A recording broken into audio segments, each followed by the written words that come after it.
Tayo po ay nasa kung saan. Tapos ka. Tapos ka. Maganda tayo ng hayop. Hayop? Hayop? Maganda ka ng hayop? Hayop po ba hanap niya? Hayop? Ito po, hayop. Hayop yung ugali. Hayop ba hinaharap nyo? Dito na. Nasa harapan nyo. Ito. Hinaharap nyo pa ba? Ito. Philippine Eagle.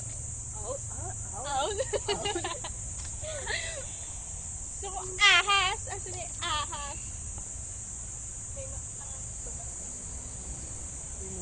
Gabi lang kasi siya nalabas. Bigyan ng pagkain ng mga hayop. Bigyan mo.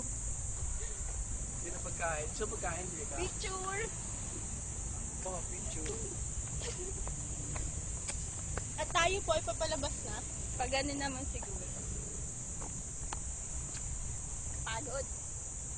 Pagod na ba kayo, guys? Kakapanood sa mga mukha namin. Nakaramdam ko na ito. Pag open ko mamaya ng Facebook, ang nadaan ng notification. Sa inyo lang. Buti nga may notification. Hindi naman natin ng notification ko sa inyo lang. Oh! Boom! Ani? Siyempre meron din yung mga games. User Request. Ayoko nun. Tawag mo ba ito po doon? Meron ako inang friend eh. Lagi nagkagano sa akin. To the right? To the right. Happy girl. Salita ka naman. Yan, nakikita niyo po sa inyong harapan, isang hayop. Isang hayop. Kaputing hayop. Ay, thank you! Magandang Pati na hayop. daw ako. Pero syempre, joke lang Happy yun. girl. Ayun, nakikita niyo po. Ay mo kayo kang lawak.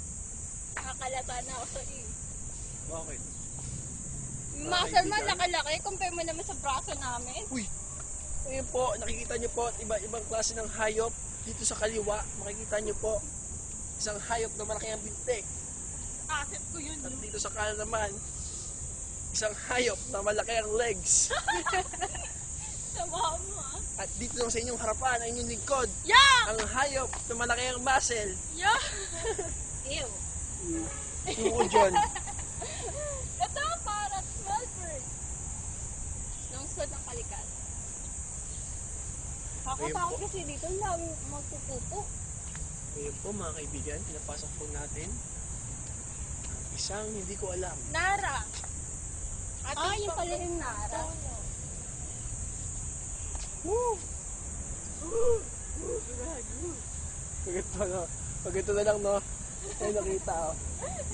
Yun. Nakalibre ka.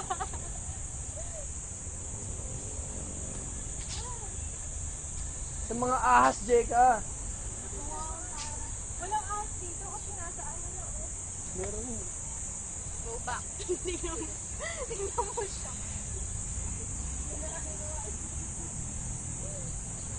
Oo, diba? Ang galing yung nabibidyo, no? Para akong gago. Kasi alam mo, yung huli mo nabibidyo. Uy! Hindi ka naman nag-vlog.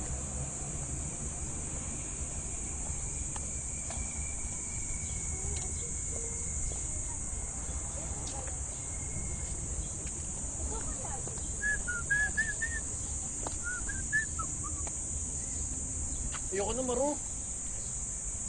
Bye! Bye! Uy, bye! Bye!